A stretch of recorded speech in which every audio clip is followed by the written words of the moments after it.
fuck, you're old. Damn it, Wade! And welcome to the Old Man Wade Show. I am your host, the God of Stuff and the Lord of Laughter, Old Man Wade, and I'm sitting here with my lovely life. Third normal enthusiasm as always. And if you hear any snoring in the background, we're also joined by Duke the Pit and Roxy Rue, who will probably make random noises throughout the show. For you guys who don't know, Roxy and Rue are the dogs who need all the attention in the world. And even though Duke is awake, he's still snoring with his eyes open. It's the weirdest thing ever. So, how you doing? Living my best life. A big ass cup of coffee.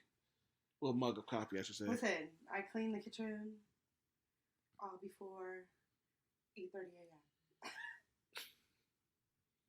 Oh shit! Really? Oh, I didn't think about that. Yeah, that. Look at you all fancy smancy. So, I did have a show out last week, and I don't think I had one out the week before, but we did do an Instagram live on Old Man Wade Com, which I definitely think you should check out. It's on the Instagram page, Old Man Wade Com. I definitely check it out with my homegirl, Miss Telekinesis. We discussed a bunch of stuff, actually.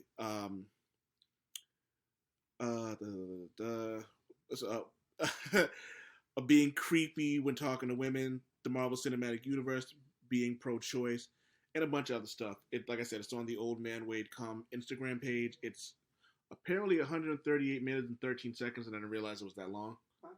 But people joined in. We're going to do another one. It was super fun. I love the fact that we had a lot of women on there who felt like they were in a safe space enough to really tell the stories of the horrible things that happened to them. And some other men chimed in to actually say that, that they're actually disgusted with the way women have been treated.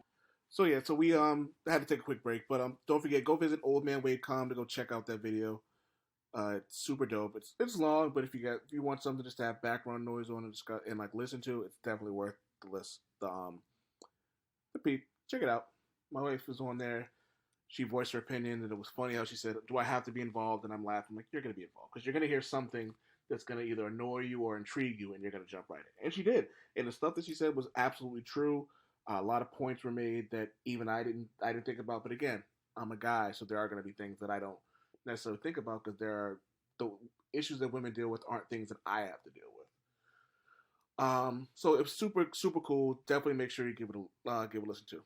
But we're going to talk about something serious towards the end. So I want to start with the shows we've been watching. We watched first. To start with the Falcon and the Winter Soldier, Marvel's newest Disney Plus show. Episode 1 was super dope.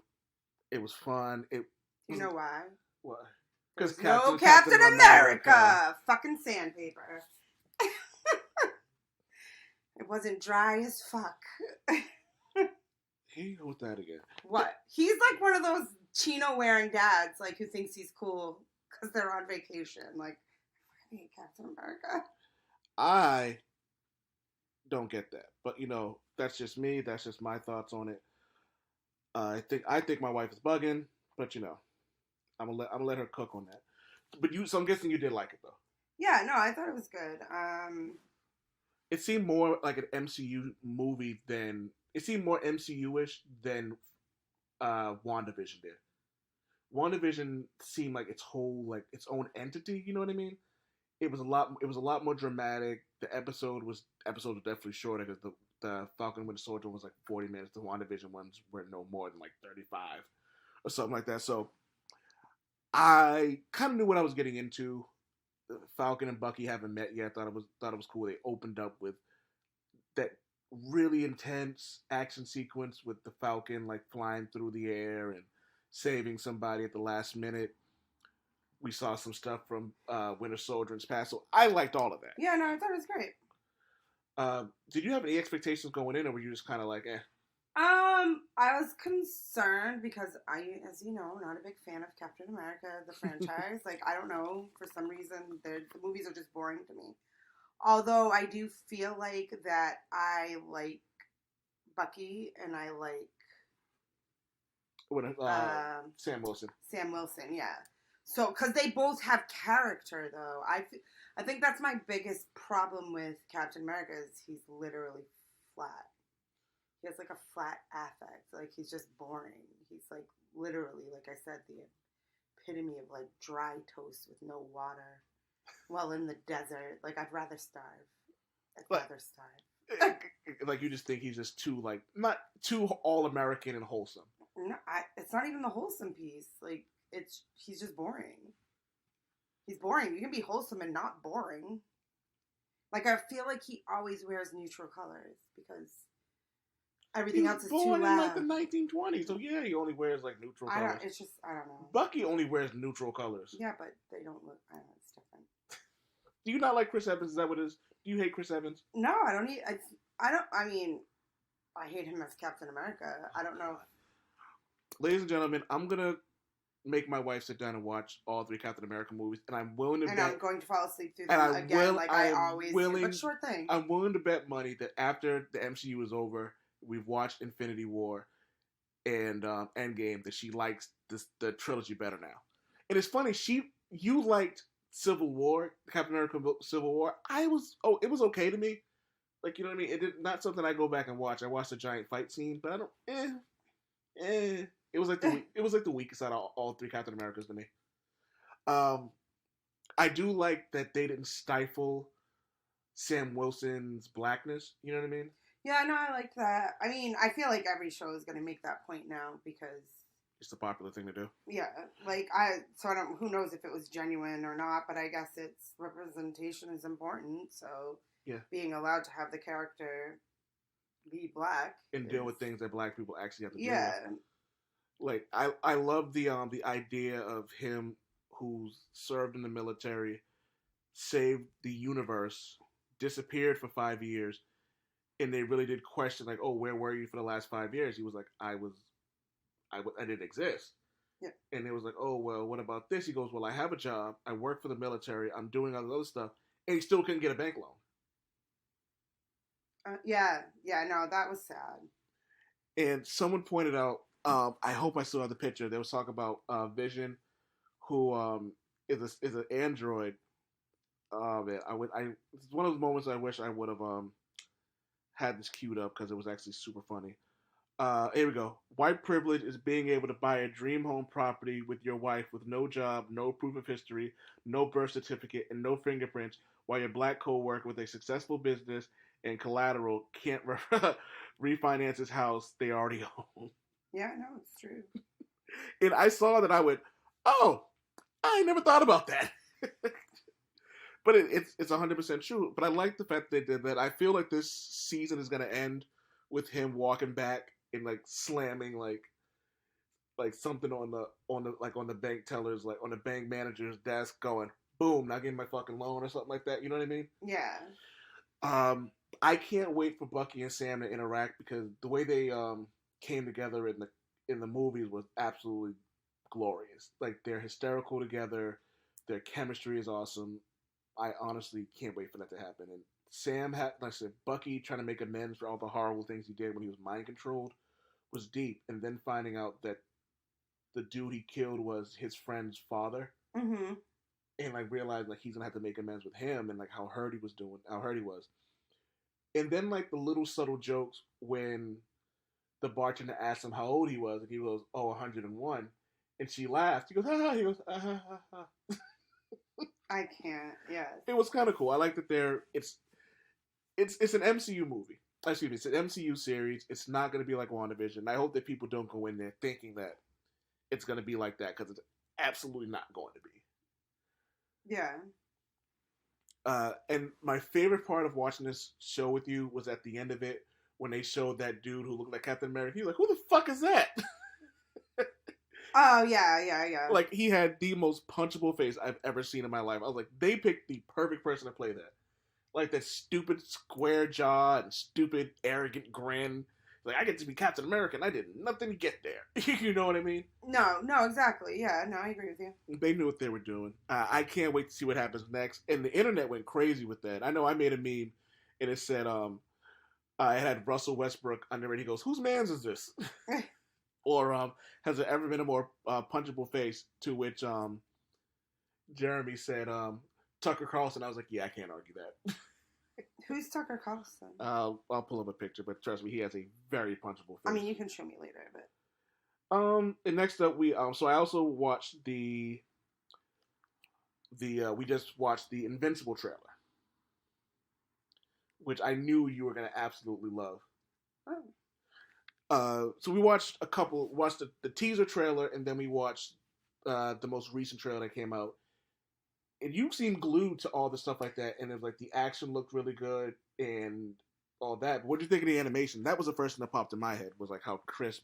I thought the animation was great. It actually looked more of like, like a throwback homage to like old school, the Batman series. It reminded me of that type of like drawing, like the. Okay. Do you know what I mean? Like, was it like the crispness of Yeah, it? And like the clean, the sharp lines, the like. Yeah. It gave me the same vibes. But even with like with the comic book series in general, it kind of does give you that vibe, because the art in the comic book, which I'll bring up and show you, it does kind of feel like that, because it kind of is like that. Like the series starts off, it seems very wholesome. Kid has a father who's a superhero. He hasn't got his powers yet, and then when he finally gets his powers, it's like, you think everything's just gonna be hunky dory. He's a high school kid. All this stuff happens, and next thing you know, boom, all this, like, it doesn't end at the way. So this is what the comic book looked like. Oh, okay. It has a very old school vibe to it, but it's also still, like I said earlier, it's crisp, just like the animated series is. Mm-hmm.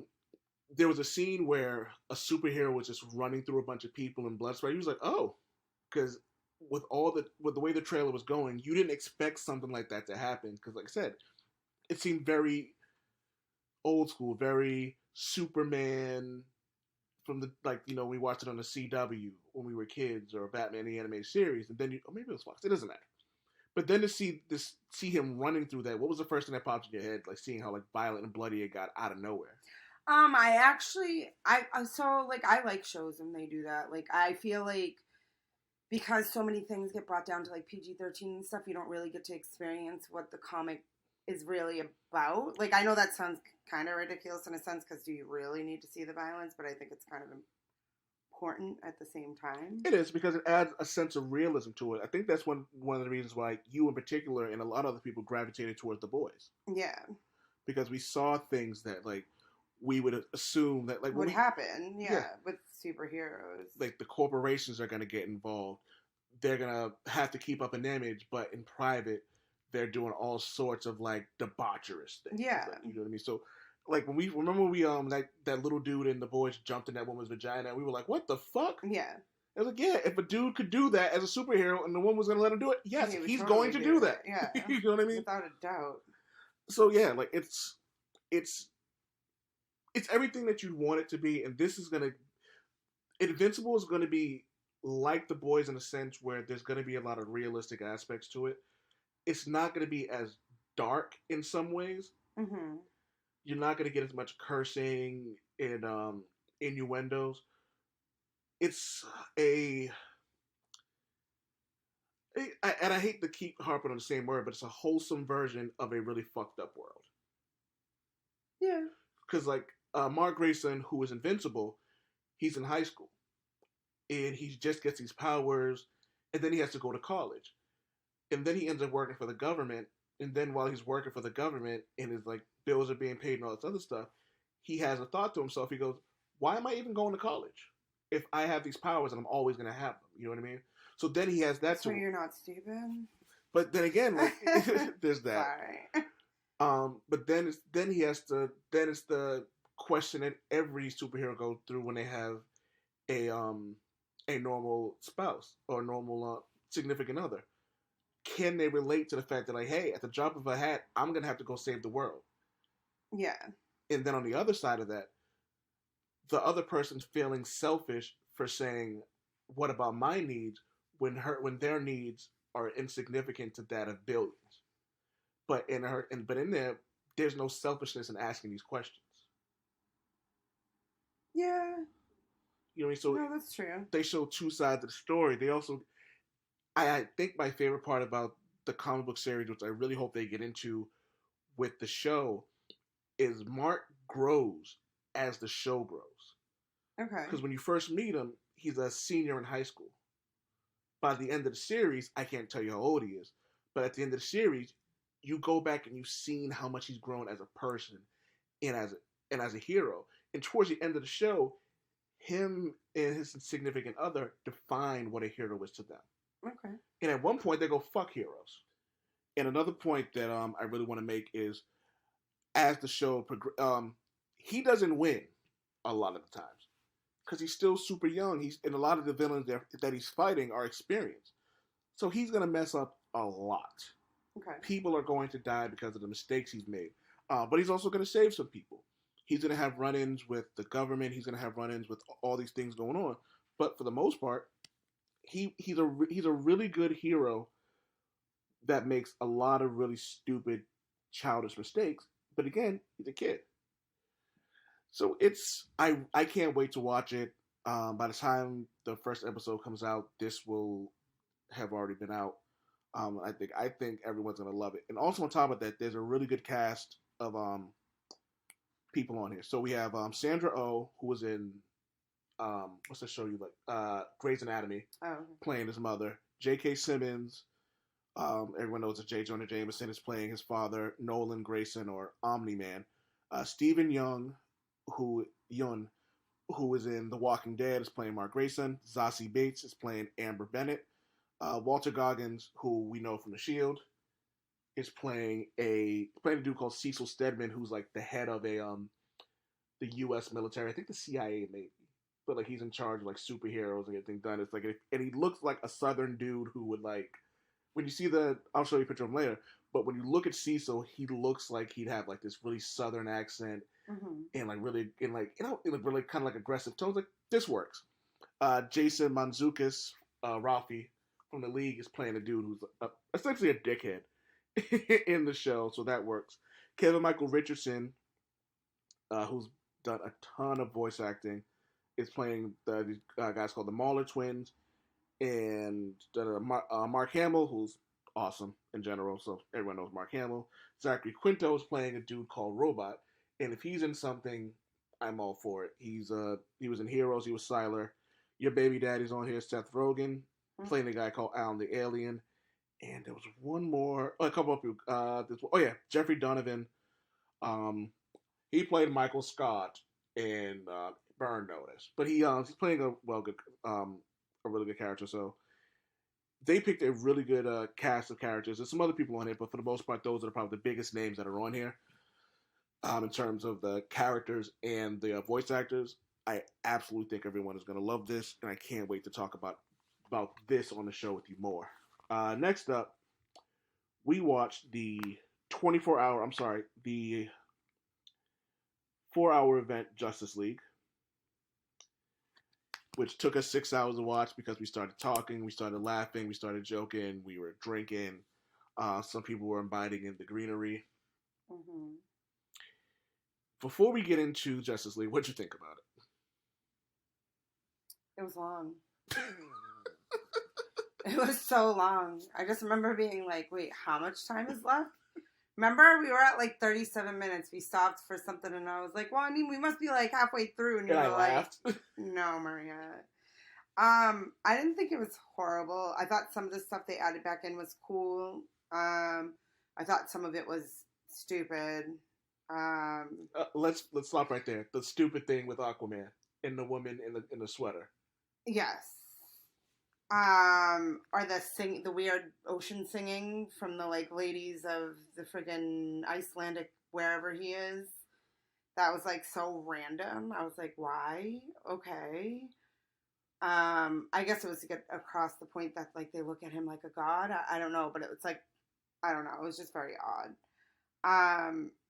There were some things I didn't understand why they changed it in the original movie.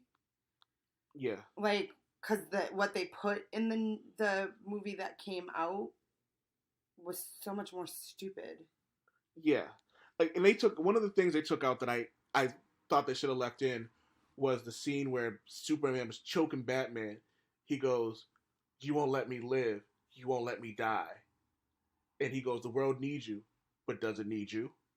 Yeah. And it's like, "Tell me, do you bleed?" And I thought it was a really important part because that's like, I can imagine how someone would feel. It's like, are you kidding me with this? You know what I mean? Yeah. And it still gets into, you still have the moment where Lois Lane comes in and saves him. And I thought that the Snyder Cut moment, the moment that the Snyder Cut added in to take out the original, I thought kind of fell flat for me. Yeah. You know what I mean? It kind of just ended the fight scene in like an abrupt stop, and I was just kind of like, eh. I like the movie overall. There was a lot of things they took out that I enjoyed, like the family in the Eastern Russian country. It was like, why were they there to begin with? It just took away from the fighting. Yeah. Superman coming back in the black suit and like being a lot more serious in that fight added some more to it. The way he beat the dog shit out of Steppenwolf was cool because there was no jokes. It was just, I'm going to fuck him up. Yeah. The Flash having a more important role. That was odd. I don't know why in the movie that came out they made him like pointless almost, like, or like just meek and mild and in the corner essentially. And like now he had but yeah, and that they gave him depth. He has like actual character and you're like, oh, okay. Like, someone brought up a point because in the Snyder Cut, the Flash talks about how Superman is his favorite hero. Like he idolizes him. So when he looked at Superman for the first time and his eyes lit up, that made so much more sense now. mm-hmm. It wasn't just because he was Superman's savior of the world. It's like, oh, like he idolizes this dude. Like this, like again, this is his hero. This is why he thinks he can do this. Or even in the very beginning, where we find out that Superman's death is what set everything off. He's like, all right, now that he's gone, we can make an attempt to go at this stuff. You know what I mean? Mm-hmm. Just little things like that, and like even seeing the giant war that happened between Darkseid, his army, and the old gods. Yep. It was great. Yeah, no, that was really cool. I thought that was really cool. So they added. So what led me to believe that the reason this movie didn't go off so well the first time around is because Joss Whedon added too much humor to it, too much levity to it. And I get that, like, there are room for jokes. Mm-hmm. But sometimes you don't really need it. And granted, does anybody want to sit through a 4-hour movie in a movie theater?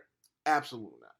But to quote Superwook, I was like, I'm up. He was like, I'm up for a 4-hour movie as long as I can watch it from my couch. You know what I mean? And to me, that makes sense. You know what I mean? And I wouldn't even mind spending $30 for a movie if I have it for 12 or 24 hours and I can sit and watch it from my house. Because it's still cheaper than going to the movies. True. And it was, I gotta say this. Someone teach that kid how to run. And I get it because, like, you know, his powers, he's still new to his powers, and Lord knows what it's really like for him when he's running at that kind of speed. You know what I mean? So he may not have the control of his body that we think he does. And the final scene where he was like running around in a circle, he ran better. You know what I mean? It seemed a little more precise. It seemed a little like the stride in his arms seemed a little bit better. Yeah. So that was good. Run though, I can't. Yeah, he like, who decided? I don't. Yeah, don't who say. Who decided to like? They're like, who taught him how to run? No, but not even that. Like, they didn't think about like looking to see how he ran before like they cast him. Like, he's great. Don't get me wrong, but like, I don't think that would have been my first pick. I'd have been like, no, this doesn't make sense. Like, the Flash is a runner.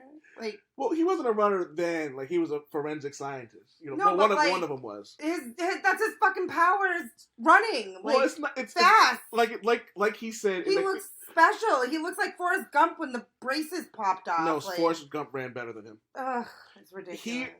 Like the Flash said, him running fast is an oversimplification of what he does. But for the most part, it really is. It's like what people know is like he runs fast. He does things super fast. Or even, you know what? Apparently super awkward. And super awkward. The one thing I will say that something else that they added was him making himself heal faster. Yes. That was cool. So it seemed like Joss Whedon had a better, not Joss Whedon, excuse me. Also, fuck Joss Whedon, you creepy fuck. Right. He's the dude that none of the women in Buffy the Vampire Slayer was like, we can't be around him alone. Really? Yeah. He's a nasty fuck, and fuck him. There's been a lot of stories coming out about him being a nasty fuck. Once or twice, you're like, okay, believe the women until they're proven wrong. When you have a dozen women coming out, nah, dude, you're a creepy fuck. Well, yeah, because there's no denying it at that point. Yeah. So Zack Snyder looked like his. I will be the first one to admit that I wasn't really looking forward to watching this, but now that I've watched it, I would definitely sit back and watch it again. You know what I mean? I've watched Infinity War and then gone right back into Endgame, and that's like a 5-hour jaunt. You know what I mean? Yeah. So I mean, if you don't think about it in that standpoint, it still goes to show you those, like, all these movies that they obviously need time to tell the stories, and I don't understand why they condense and pack so much into one.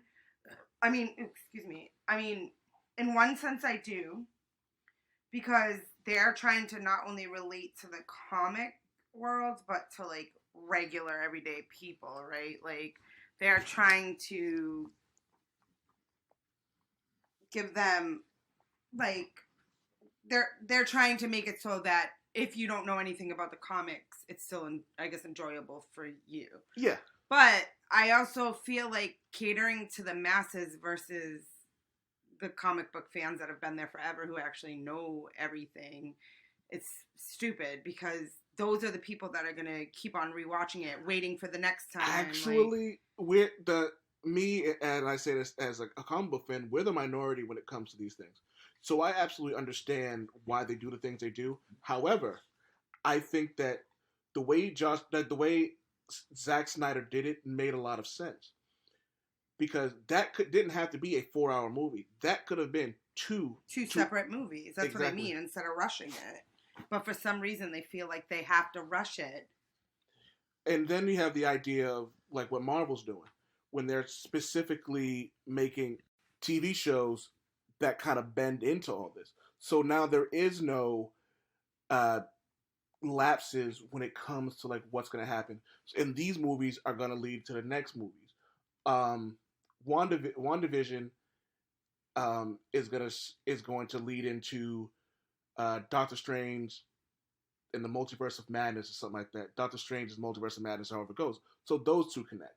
When Loki comes out, that's going to lead into Thor: Love and Thunder. Yeah. So you have all these shows that are going to do that. There's Secret Invasion that's probably going to lead into something else. There's probably going to lead into Captain Marvel. Like now when Monica comes back in Captain Marvel 2, like, we know she has her powers. We know that there's some animosity between her and Carol Danvers. And we know that from the show. Yeah. You know what I mean? So like, adding these things in between that make things a little better. Or when they reference certain things, it's like, oh, well, where was such and such when this was going on? It's like, oh, they were dealing with this. Like, you know what I mean? Because one of the questions was, where were the rest of the Avengers when during Captain America: Winter Soldier? Well, they were doing this. Like, you know what I mean? Oh, where was this and when this? So they're connecting all these dots that need to be connected, and it's smart. And I think this is, and I've talked about this on this show. I've talked about it on the Culture Comic Book News podcast. DC was, like, rushing for some reason. You know what I mean? And it's like they were in a race against Marvel, but it's like, no one really is rushing out. No one is, like, in a rush to see that. We waited 12 years for Infinity War. I mean, for Endgame. You know what I mean? Yeah. We had to go through 3 Iron Man movies, 3 Captain America movies, Black Panther, Captain Marvel, 3 Thor movies, and 3 Avengers movies before we could even get to Endgame. And I forgot about Guardians of the Galaxy. You know what I mean? So as long as these movies don't come out on the same day, there really is no competition. Mm-hmm. I thought it was funny that I forget what Captain America movie was going to come out the same day a DC Comics movie came out. And then Marvel's like, yeah, we're not budging. And then DC ended up moving their date. Because Marvel put their dick on the table, was like, what are you going to do? And whether or not DC Comics was intimidated, which they probably weren't, but they're just like, what's the point of even competing when we can just have our own separate weekend? So it makes sense. And so hopefully after people have seen the people in charge of Warner Brothers, the DC Comics franchises, they'll look at what happened and go, okay, people will watch this. and then seeing what everything happened with WandaVision and the Falcon and Winter Soldier, they'll look at that and go, okay, we can take our time to build a universe and make things happen. We don't need to rush everything instantly. But that remains to be seen. So I think those are the only three things that we've really watched this last like week or so, right? We haven't really watched anything else like too like we started is it Mr. Mayor? Mr. Mayor and yes. Call Me Cat. Yes. Those are kind of like random sitcom shows that I'm not sure that like people can really get into, but I like it. It's fun. It's quirky. It like Call Me Cat has like a laugh track and or a studio audience, and it's kind of funny and it's throwback. And Mr. Mayor stars who Maria is calling the new Betty White, Ted Danson. Yes. Who looks better now than he did when he was in Cheers. Yes. No, he's definitely. He's like, what do they call men that a silver fox? That term is just hysterical. He's so old. I love him, man. Yeah. And so yeah, there's that, and the show's really good. It's got my girl Bella Lavelle, who I love, from Crazy Ex-Girlfriend, which we have. I can't wait to actually do a show about that. But yes, that was what we've been watching so far. I did want to. We're 30 minutes in. I didn't want to do a super long show, so I do kind of want to end. Or actually, no, before we get into that, I got a funny story about me and my wife were in the car. We were talking about just like random happiness at work. It can change people's lives, even people who don't necessarily like you or they kind of like get upset with you, and you just keep killing them with like happiness and joy and like sincere joy and happiness, not like sarcasm. Yeah. So it reminded me of the story of my old job, where there was this woman that everyone called a troll. She was short, she was angry, she was nasty, and her personality was really ugly. Like she never said hi, never said good morning. She just, you know what I mean? Didn't even really speak. So one day, I was working at this garage, security, in the morning, and every morning this woman would come in, and I'd wave at her, and every morning she'd never wave back. Wouldn't even look up from her the steering wheel, straight out the windshield, no nothing. But every day, I wave. And one of the dudes I work with was like, why do you do it? I'm like, I'm going to wave at her every day until she waves. And like, she's never going to wave. I said, oh, she's going to. The last day I was working 8 to 4, I waved at her. And she picked her hand up to wave. And I pointed at her and smiled. And she smirked just a little bit and then kept on driving. And I was like, I won. I was like, I won. That's it. I will take my prize. And it's funny, so I would see her every so often when she'd drive out, and she looked like she wanted to smile, but she never would. But to me, that was a victory. In my current job, they were talking to my boss that called me. He goes, you know what? Such and such he seems a lot happier now. And he goes, we think you broke him. He's like, we think you made that old man happy with all your positivity. Yeah, maybe. I mean, after a while, you tend to wear down on people if you're, like you say, kill them with kindness. Yeah. Well, some people. There are some people that will always be cunts, but... Yeah, but to me, it's kind of, like, for me, it's, I like that. Like, you know what I mean? I like being that person who's kind of just like, you know what? I'm going to completely and always be this person, because for me, it makes a lot of sense. Like, it is funny, like, now, how people know me now as such a positive person. I was laughing with one of my supervisors, and they were like, he goes, "Yeah, I like it. I like that he has this attitude. Like, nah, like don't let him bring you down. We like it when you're happy. We don't like it when you're like upset." And talking with my therapist today, we were discussing how do you feel about the new job, and I honestly said something, and I'm not used to this, but I actually go to work and I can be myself. Yeah. Like at my old job, I could be myself with certain people. Like, you know what I mean? There were a lot of times I would either have to be ultra serious or kind of like overly goofy. But my buddy Jeff, I could be myself around. I cried around Jeff. Like, you know what I mean? Like when I thought I lost his friendship, I cried in front of him. I was like, dude, I didn't mean to hurt you. Like, you know what I mean? And it took a little while to repair that friendship because, I did something wrong. Like, you know what I mean? So having to like rebuild that up felt good. And, like, we still talk to this day. Like, I wasn't on Facebook for a while. He was concerned. He's like, "Oh, you okay?" I was like, nah, man. It's been a bad few weeks or whatever. So, but at this job, it's like I don't have to like be anybody else but myself. I don't have to like I can be the same goofy, dorky person I am with person A that I can with person B. Um, Everyone knows I'm married, so like there aren't people running around like hitting on me because they know I'm faithful there. And one of them was like, I appreciate the fact that you're not like any of the other scumbags who work here. Like, you know what I mean? Because there are people at my job who are married and who do cheat. Well, Both yeah. men I and mean, that's everywhere too.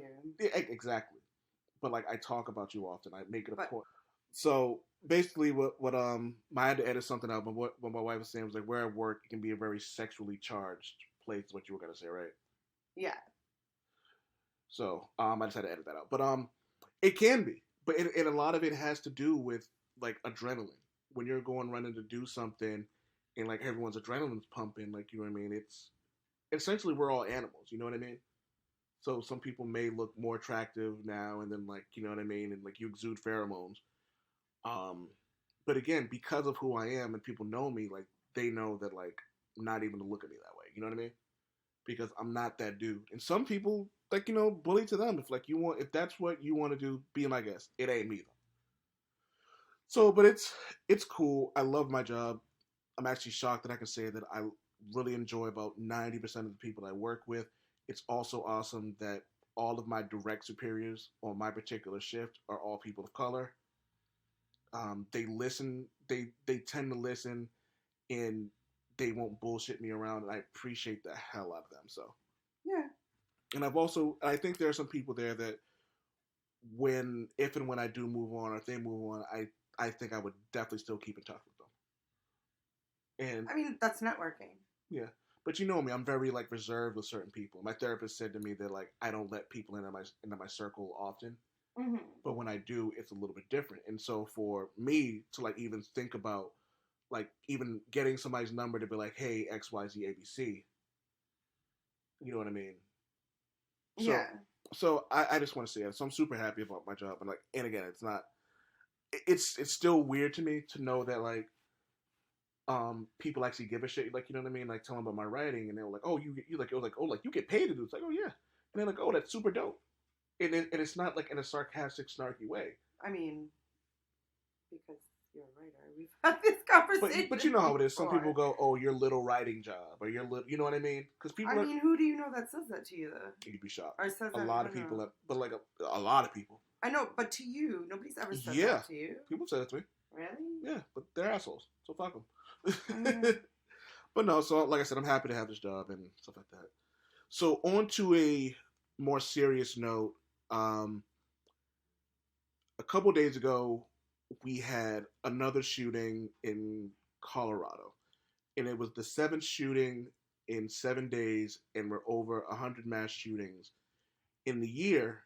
And to put that in perspective, there hasn't even been 100 days in the year. I didn't realize there were that many. So they happen everywhere. We just don't hear about it. Mm-hmm. Do you want to know what the leading fact is in all of them? You can go ahead and say it. They're all men. You don't see women shooting up fucking schools, hospitals, postal offices, and everybody. So like, it always makes me laugh when like other men, you know, used to make comments about how women couldn't be in charge because we were emotional. When we got our periods, our hormones would be off kilter, and we would do things irrationally. But like literally, mass shootings are carried out by the male species. Women do not do that shit because we're not like that. No, y'all because we can control our emotions. Y'all aren't even really known as serial killers. I mean, there are a few women that are serial killers. There have been throughout history. And I'm pretty sure there have been mass shootings that have been conducted by women. But for the most part, when you guys do dirt, it's like someone usually pushed you too far. It's like one person. We don't just shoot people to shoot people. Like, if I'm mad at somebody, I don't take it out on the fucking world. Yeah. I'm not like, oh, that lady fucked up my eyebrows. I'm going to shoot up every nail salon I know. Do you know why he did that, though?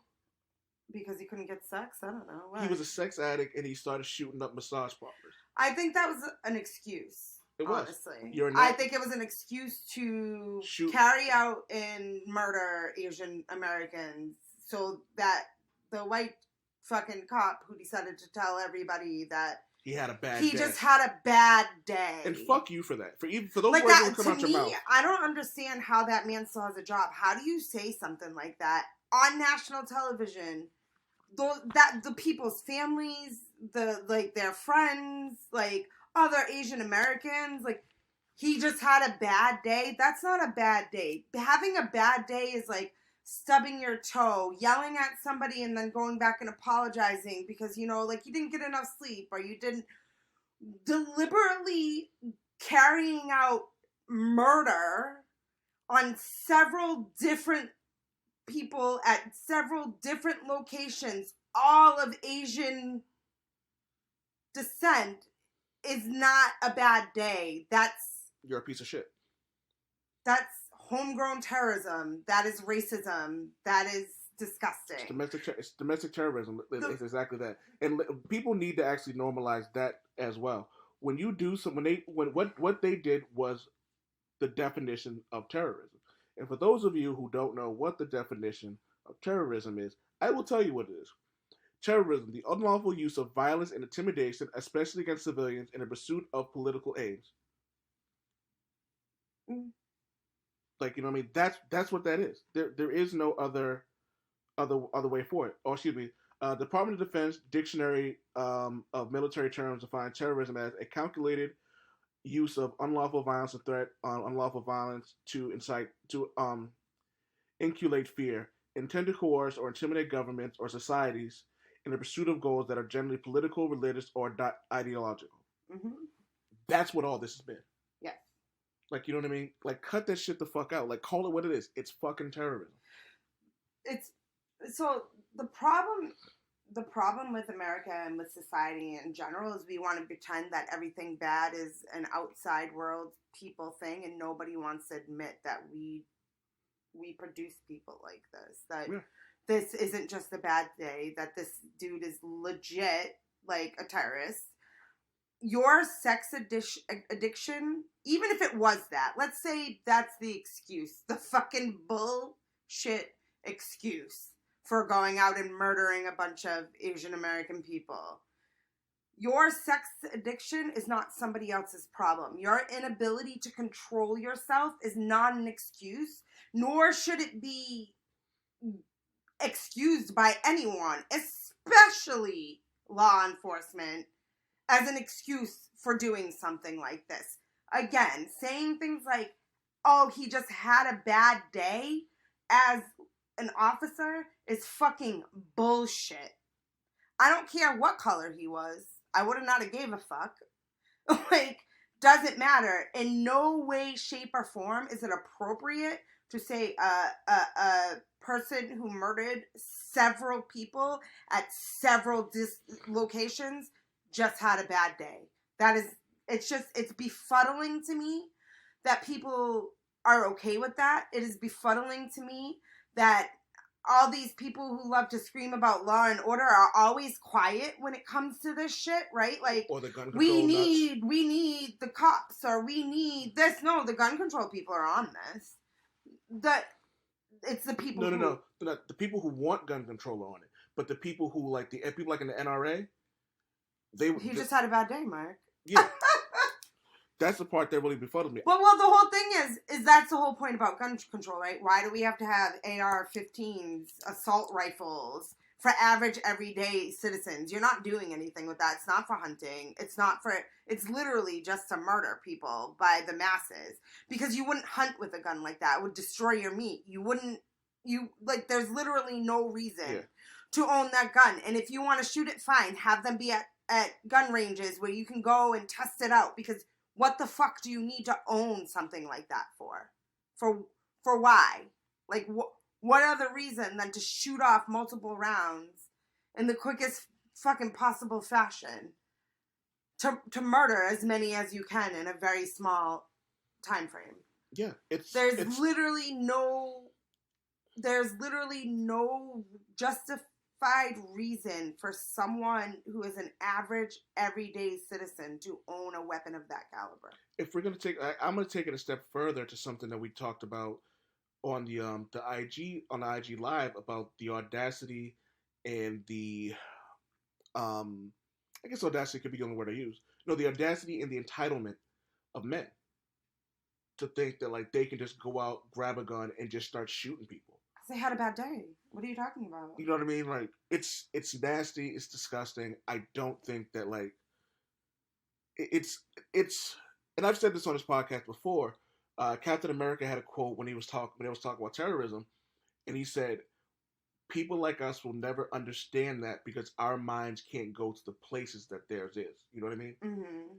It's flat, and again, it's still flat out disgusting, regardless of what anybody says. It's nasty, it's deplorable, it's atrocious, and also, you will not hear me say these terrorist names on my platform. And if I have in the past, I won't do it again because all we're doing is glorifying those names. What we need to start making sure we do is we start saying the names of the victims. If you can donate to their families, find ways to donate to the families. It's really simple. I shouldn't say simple, but try not to get scammed because people are awful. But you can definitely find the names of the people, in like say their names, like promote their names, Google their names, talk about it more. Like even and people always go, "Oh, all you did was post it on Facebook." Fun fact for you: there have been things I've talked about on Facebook, things that my wife have talked about on Facebook, and people will have side conversations with us saying, "Oh, I didn't think about it like that." So yes, sometimes social media can help you get your voice out and can actually make a difference. Mm-hmm. So when people say to you, "Oh, all you do is post stuff about your cause," they obviously don't get it. Fuck them. Like, you know what I mean? Because you may be reaching people. Like, do you know how many people who I'll read something and they'll post something on Instagram and it'll lead me to someone's page and it'll say the proper way to use pronouns. You know what I mean? Or like, hey, this is what people would like to be called. Or women telling stories about things that like even that I may not know is offensive. You know what I mean? Yes.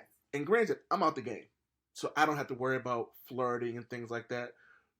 But I have single friends, and like we have conversations about that, male and female, and we discuss the things that are going on in this world. We talk about what it's like to be single, whether they're gay, straight, asexual, or whatever. And I learn a lot from that. Sometimes, and it provides me content to get out to the world to someone else who may not know. And so that's really how these conversations are had. These are how these conversations go. And this is how the world works. Mm-hmm. So I'm going to say it one more time to the people in the back. If your purpose in life is love, keep doing what you're doing. Keep posting on social media. Make your voice loud. Like if you're gay and you feel comfortable enough to come out and tell people, do the damn thing. If you're proud of something you did, tell people how proud you are of it. If something happened and it was intolerant and you feel the need to let people know that like this hatred isn't something you're going to stand for, post that shit.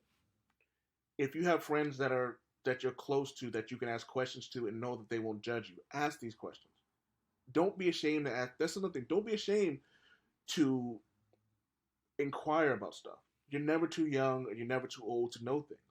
Yeah. I'm still learning. My wife teaches me new shit every goddamn day. You know what I mean? Like just being around her, like it's something new. My idea of religion, my eyes were open a little bit different on like the way things are going. Just not just my wife, with my co-host and superior super woke hobby. His wife, who talks about God, and it's like when you can tell like she genuinely believes in it and loves it. Like, you know what I mean?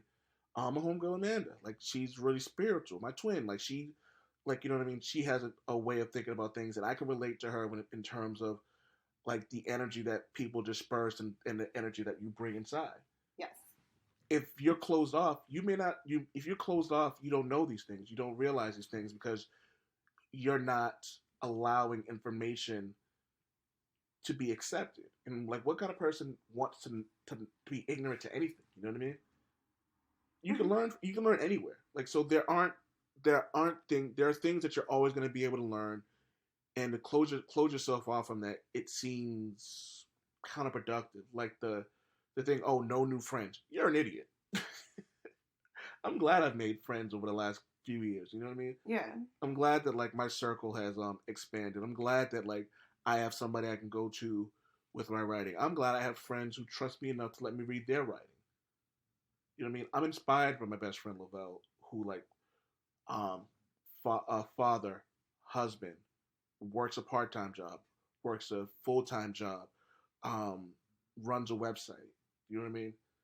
Like Javi works a ridiculous job, but still has time to help me with the website and the podcast. Yeah. The shit you deal with your autoimmune and still manage to like put up with my nonsense and still like clean the house before 8:30 in the morning. Like you know what I mean? Like the fact that you're still in school and you still have time to like watch a show with me, record a podcast with me. These things are inspiring, and if you don't really look at the simplicity, the simple things that create a larger picture, I don't know, you're just kind of missing out. Like, you know what I mean? And I think that could be a whole nother podcast in itself. I honestly don't even know how we got in a conversation because people are idiots. So yeah, that's been the Old Man Wade Show. I want to thank my lovely wife for joining me. If you're looking for me, excuse me, because if you want to find my wife, she's sitting on the couch studying. I'm gonna make her read Immortal Hulk. You can find me at OldManWadeCom on Twitter and Instagram. You can find me and the Superior Super Coffee on the Old Man Wade Show on Facebook. We're interactive. We post a bunch of comic books here. We post a bunch of like news stuff. We let our opinions known that we will not stand for any hatred of any kind. We're all for inclusion, and I'm thankful that the people on that page are the same way as well. And like some conversations I had, sometimes they're not, but for the most part, and if you say some foul shit, I'll just fucking delete you and block you. Go fuck yourself. Damn it, Wade!